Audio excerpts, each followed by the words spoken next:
minha gente, sexta-feira, ó, estamos no ar com o nosso Alba Notícias. Você confere a partir de agora o resumo das principais notícias do Legislativo Baiano nesta semana.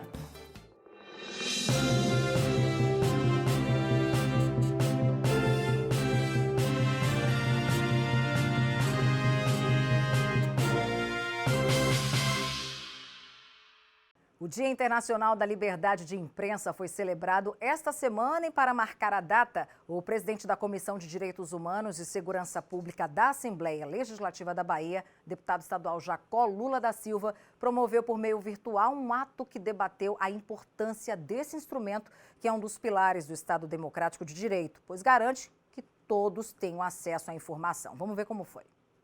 Publicar informações de forma livre, investigar ou expor uma opinião, nem sempre isso foi uma tarefa fácil para os profissionais de comunicação. Com o objetivo de reforçar esses conceitos, foi instituído há 28 anos pela Organização das Nações Unidas para a Educação, Ciências e Cultura, a Unesco, o Dia Mundial da Liberdade de Imprensa. Um dia muito importante em que nós vamos debater, que é o dia que a gente celebra a liberdade de imprensa no mundo inteiro. Então, é uma data extremamente importante, relevante para nós baianos e brasileiros, e a Assembleia Legislativa da Bahia está muito honrada em realizar esse ato nesse dia de hoje. Segundo dados da Federação Nacional de Jornalistas, em 2019 foram registrados 208 casos de violência física contra os profissionais de imprensa e 428 no ano passado, o que representa um aumento de 105%. O relatório indica ainda que os jornalistas que trabalham em televisão ocupam o primeiro lugar no ranking de casos de violência, com 28,23%. Já os que trabalham em jornal impresso ocupam a segunda posição, com 26,61%. E no terceiro lugar estão os profissionais de mídia digital, portais, sites e blogs, com 18,55%. Esses fatos se repetem no Brasil inteiro. E nós precisamos estar bastante vigilantes, porque não são ataques gratuitos, eles fazem parte de um projeto maior de enfraquecimento da imprensa como forma de enfraquecer a democracia, já que a imprensa é um dos pilares basilares da democracia brasileira. Diante desse cenário, o presidente da ABI, Associação Baiana de Imprensa, Ernesto Marques, sugeriu ao representante do Poder Legislativo Estadual baiano que a ALBA somente veicule em sua comunicação institucional conteúdos que sejam assinados por profissionais. É uma contribuição talvez insuficiente, mas muito relevante ao combate às mentiras travestidas de notícias, já vulgarmente chamadas com anglicismo de fake news. A diretora-geral da Fundação Paulo Jackson, Michele Gramacho, fez questão de participar do debate e parabenizou o deputado estadual Jacó pela iniciativa. Nós aqui da TV Alba ainda temos um outro diferencial. Além de TV pública legislativa, o nosso CNAE difere de outras TVs legislativas, porque aí nós ainda temos nele como TV educativa. Então, nós somos TV pública, legislativa e educativa. O que é que isso nos torna? Nos torna uma emissora que tem uma responsabilidade de aproximação do parlamento baiano com a sociedade e, acima de tudo, de disponibilizar para a sociedade um esclarecimento dentro do que eles consigam entender o que é que esse universo, o que é que acontece nesse universo do parlamento e que repercute na vida, lá na ponta, na vida do cidadão. Então, a gente dá essa clareza para a sociedade. E para celebrar os 10 anos da Secretaria Estadual de Políticas para as Mulheres, a presidente da Comissão de Direitos das Mulheres aqui da Assembleia Legislativa, a deputada Olívia Santana, realizou um ato comemorativo esta semana. O presidente da Assembleia, deputado Adolfo Menezes, fez questão de participar do evento. Salve ao rei das Campinas. Foi com o hino da Bahia entoado na voz da cantora Carla Liz que deram início às comemorações ao aniversário de uma década de existência dessa menina madura. E nessa trajetória, muitos feitos foram realizados. À frente da pasta, a secretária de Políticas para as Mulheres, Julieta Palmeira, disse que ainda existem muitos desafios. O desafio atual nosso é um desafio que tem a ver num contexto diferente da criação da Secretaria de Política para as Mulheres, tem a ver com uma grande retração, né, dessas políticas, né, e um momento também muito grave, que é o momento da Covid-19. Essa pandemia tem um impacto na vida das pessoas, tanto do seu ponto de vista de uma crise de saúde, como uma crise sanitária, como também um impacto na forma de viver, na condição de vida. Para as mulheres, isso tem sido, objetivamente, um impacto muito maior, né? Até porque são maioria da população, mas um impacto muito grande, principalmente para as mulheres chefas de família, que criam seus filhos sozinhas e muitas vezes era o único rendimento de sustentação da sua família, como é o caso das trabalhadoras domésticas, muitas delas que foram demitidas, né, durante a pandemia. Na ocasião, os convidados assistiram ao vídeo produzido pela equipe da TV Alba, com a apresentação de um balanço das ações realizadas pela pasta nesses 10 anos. E os festejos não param por aí. O líder do governo na Alba, o deputado Rosenberg Pinto, reforçou que vai pedir celeridade na aprovação dos PLs direcionados às mulheres na casa.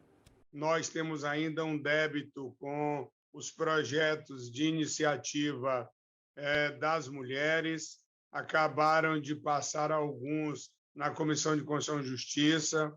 Tem um compromisso nosso, meu e de Sandro, para que a gente vote esses projetos entre essa semana e na próxima semana, Olívia. Está combinado isso, e votarmos esses projetos por acordo.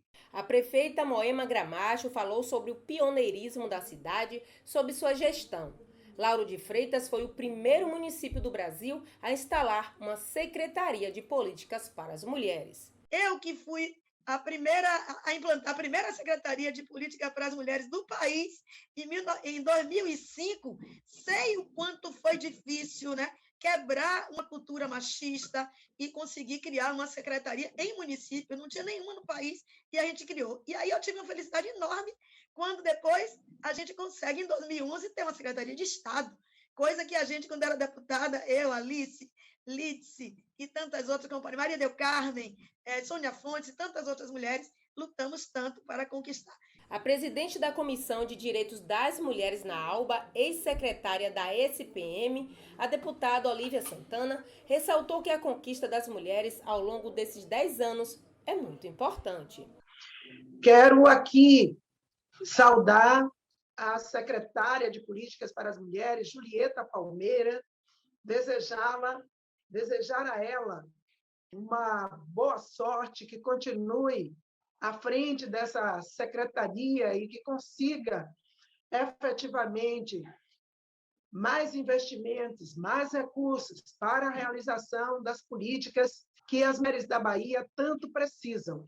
Para encerrar as comemorações com chave de ouro, o presidente da Alba, deputado Adolfo Menezes, e a secretária da SPM, Julieta Palmeira, assinaram de forma simbólica 2 convênios de cooperação técnica que vai unir as duas instituições na luta pela defesa das mulheres. Para celebrar esses 10 anos de tão importante secretaria,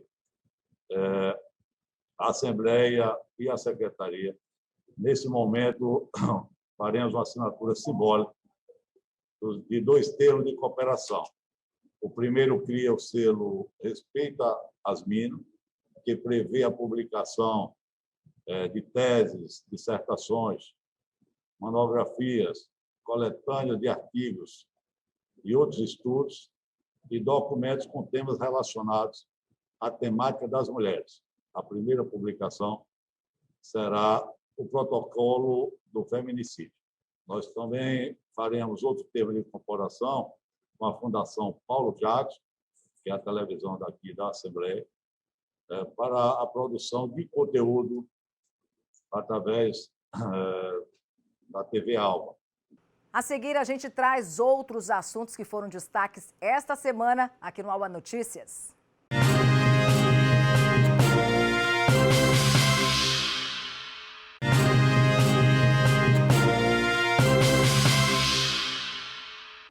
volta com o nosso Alba Notícias.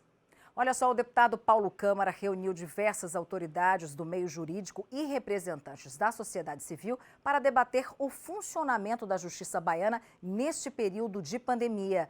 O evento foi promovido por meio da Comissão de Constituição e Justiça da ALBA. A pandemia que assola o mundo inteiro, principalmente o Brasil, trouxe uma série de prejuízos para diversos profissionais. Aqui na Bahia, as dificuldades permeiam o campo da advocacia, como explica o presidente da OAB, subseção do município de Feira de Santana, Rafael Pitombo. O problema do judiciário ele não veio com a pandemia, né? Se agravou com a pandemia. O Poder Judiciário da Bahia já presta um serviço ineficiente há muito tempo. Isso aí não é, com todo respeito aos magistrados e aos desembargadores que estão presentes, isso aí não é uma novidade para ninguém. Então, essa situação da pandemia, essa situação de falta de atendimento, só veio a trazer um martírio ainda maior para os advogados e, consequentemente, para os magistrados. Com o intuito de debater o tema, quem precisa de justiça não pode esperar. É dever do magistrado atender à advocacia. O vice-presidente da CCJ da ALBA realizou uma audiência na Casa do Povo. Uma coisa que eu venho escutando já desde o final do ano passado e que me chamou a atenção. Toda vez que eu ia para o interior, toda vez que eu caminhava na capital, sempre abordado ou por um advogado ou advogada, e às vezes até pela população como um todo, porque às vezes o processo não andava, estava parado, o que a Assembleia poderia fazer. Em fevereiro, apresentei essa solicitação aqui à Comissão de Justiça, ouvir e debater, foi no auge ali da pandemia. Decidimos recuar naquele momento, mas acho que agora é o momento oportuno justamente para ouvir ambas as partes. Eu acho que a Assembleia cumpre o seu papel. O presidente da OAB Bahia, Fabrício Oliveira, falou sobre a importância do debate, principalmente por ser um assunto de interesse da população. Precisamos retomar a discussão do atendimento presencial da advocacia. A advocacia não quer o funcionamento irresponsável. O funcionamento pode ser com protocolos, com cautelas, com limitação de gente, com álcool gel, mas é imprescindível que a gente realmente tenha os fóruns abertos, tenha a possibilidade de atendimento para que os processos físicos possam ter o prazo voltando. Tem processos que têm mais de 1 ano de prazo suspenso e quem precisa de justiça não pode esperar. O conselheiro nacional de justiça, André Luiz Godinho, explicou que nesse momento de pandemia, o judiciário teve que se reinventar para continuar prestando serviço à população. O Brasil, através do Conselho Nacional de Justiça, tem conseguido propor a todo o Poder Judiciário um funcionamento por meio de plataformas digitais, a continuidade, não haver interrupção da prestação jurisdicional, muito se dá pela digitalização dos processos. Temos estados da federação que têm um acervo muito grande ainda a ser digitalizado, mas no caso da Bahia nós tivemos grandes avanços nos últimos anos, o que permitiu e permite a continuidade da prestação jurisdicional. Agora a gente vai rever aí os assuntos que foram debatidos durante as reuniões de 2 colegiados aqui da casa, o de meio ambiente e também dos direitos da mulher.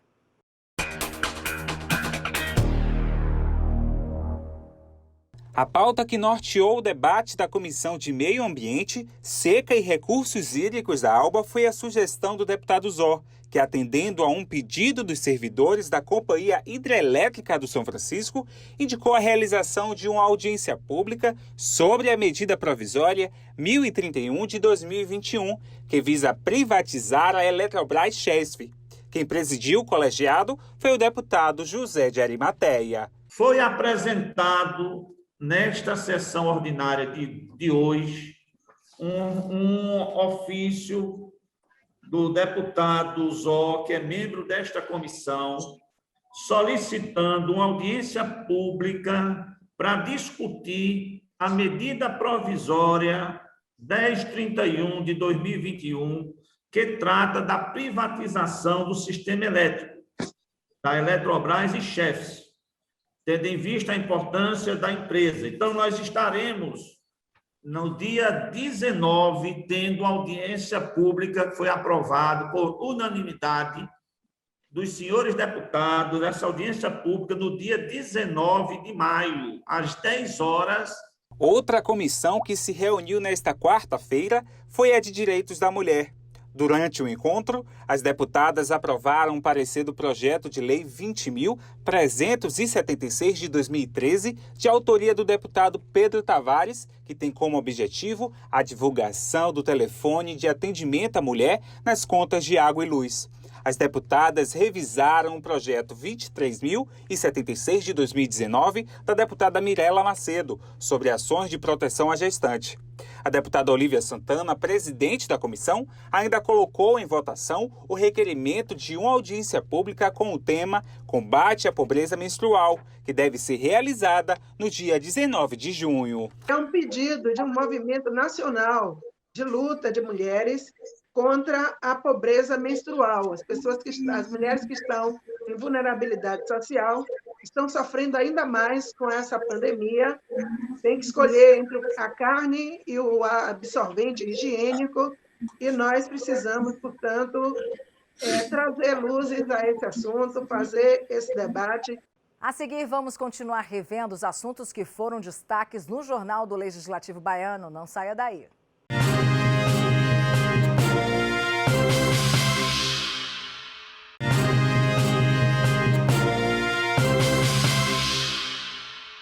Voltamos, hein, minha gente? Olha, nós estamos no mês das mães e em um período de pandemia, né? Esse é um momento muito difícil para elas. Mulheres que desejam ter filhos vivem o dilema: engravidar ou não na pandemia. Essa não é uma decisão fácil e qualquer que seja a decisão deve ser tomada entre elas e também os médicos. Nós vamos acompanhar agora uma matéria que traz as vivências dessas mães nesse período de pandemia. Há mais de um ano, o mundo ainda era outro. Quem já esperava por um bebê se preocupava com questões comuns a muitas mamães, mas ainda não podia sequer imaginar o que uma pandemia poderia impactar em quem estava prestes a dar à luz ou com um recém-nascido nos braços pela primeira vez. O medo e a angústia por conta do novo coronavírus alteraram a rotina de milhares de mulheres. Ananda Ramos foi uma delas. Primeira gestação em plena pandemia. Cabeça a mil, ansiedade, medo. Não curti minha gestação, não tirei fotos, não curti minha família, não pude viajar. Era tudo muito novo, tudo muito incerto. O enxoval da minha filha foi todo pela internet. Tudo teve que ser pela internet. Ninguém entrava na minha casa. A angústia de Ananda foi um sentimento comum, partilhado por mães que a pandemia e o isolamento não foram suficientes para desencorajar. Mulheres dispostas a levar adiante o sonho de serem mães. A grande vantagem que eu vi, eu consegui olhar o lado bom desse período agora, foi o fato de... Eu acho que o casal se empodera bastante, assim, do cuidado do bebê, a gente passa a acreditar mais nos nossos instintos também, né? Eu passei por uma cesárea, então os 2 primeiros dias foram mais difíceis, a gente acaba ficando um pouco mais fragilizada também.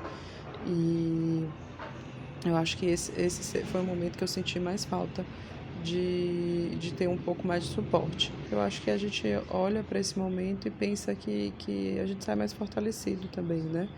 E você vai se adaptando e vai vendo que a gente vai dando conta bastante das coisas. Vencer a insegurança e o turbilhão de emoções é a grande missão das mães deste momento pandêmico.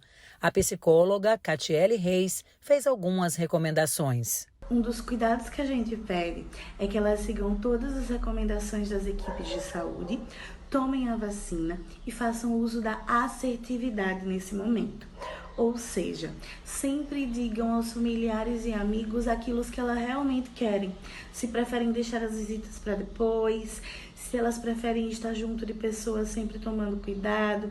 Principalmente, todo mundo vai entender o que elas preferirem. Alguns aspectos práticos foram alterados na rotina dessas mulheres, como, por exemplo, o encurtamento ou o cancelamento de consultas presenciais, os exames laboratoriais reprogramados e questões sem urgência ganharam o amparo da tecnologia. A obstetra Bruna Bittencourt falou um pouco dos impactos dessas mudanças e como tem sido lidar com este momento delicado para as futuras mamães. Desde o começo foi desafiador. Foi desafiador a gente não saber qual era a repercussão que isso ia ter com relação às mulheres e os bebês, o nível de gravidade que a gente ia encontrar com relação a gestantes e puérperas que porventura ficassem doentes, e lidar com isso junto com o turbilhão de emoções e o turbilhão hormonal que é o processo de gestar, foi mais uma coisa, né, que a gente precisou colocar aí com relação ao acolhimento ao longo do nosso pré-natal. Uma conta no Instagram tem ajudado as mamães da pandemia a lidar melhor com este momento tão delicado. @queridagestante reúne cartas em um tom de encorajamento e positividade. Vivências que fortalecem as mães com fé e experiências. Depois de superadas as angústias, o resultado, elas falam pra gente. Graças a Deus, em meio a tantas coisas, estamos aqui hoje para comemorar o Dia das Mães. Eu e a minha gordinha, no meu primeiro Dia das Mães. A fertilidade feminina foi um dos assuntos que a gente trouxe esta semana aqui no nosso Alba Notícias, principalmente voltado para uma doença que atinge 1 em cada 10 mulheres no país, a endometriose. E ela continua sendo um sinal de alerta.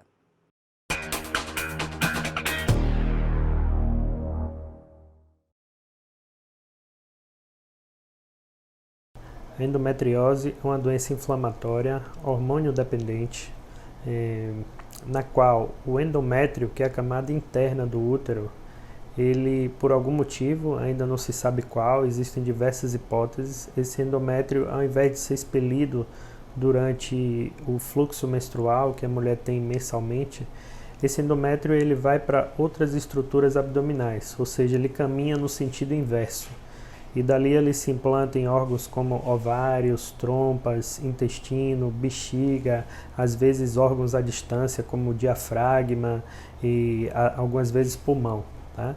E de acordo com o órgão aonde esse endométrio ele está implantado, o que acontece é que o paciente cursa com muita dor, muita cólica abdominal, porque aquele endométrio não tem por onde ser expelido, formando um processo inflamatório, ou seja, inflama, desinflama, provocando aderências entre os órgãos, tá?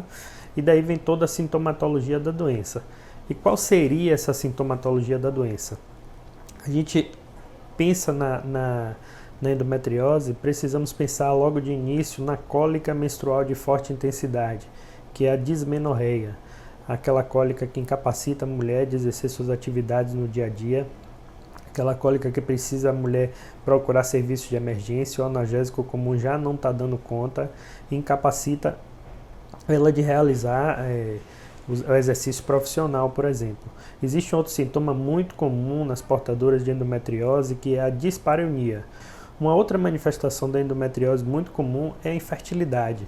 Paciente que muitas vezes usa anticoncepcional ao longo de sua vida, às vezes nem menstrua, e numa fase depois do casamento, ela começa a querer desejar o sonho de constituir uma família, desejar ser mãe, e aí suspende o anticoncepcional, se depara com a dificuldade intensa de conseguir engravidar.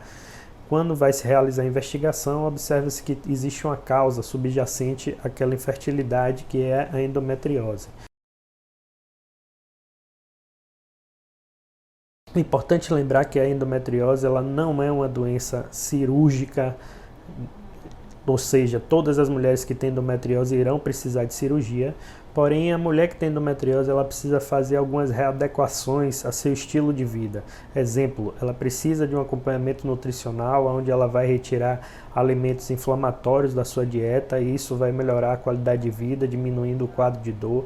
Ela precisa realizar exercício físico, principalmente aqueles exercícios físicos aeróbicos, de preferência 3 vezes por semana ou até mais.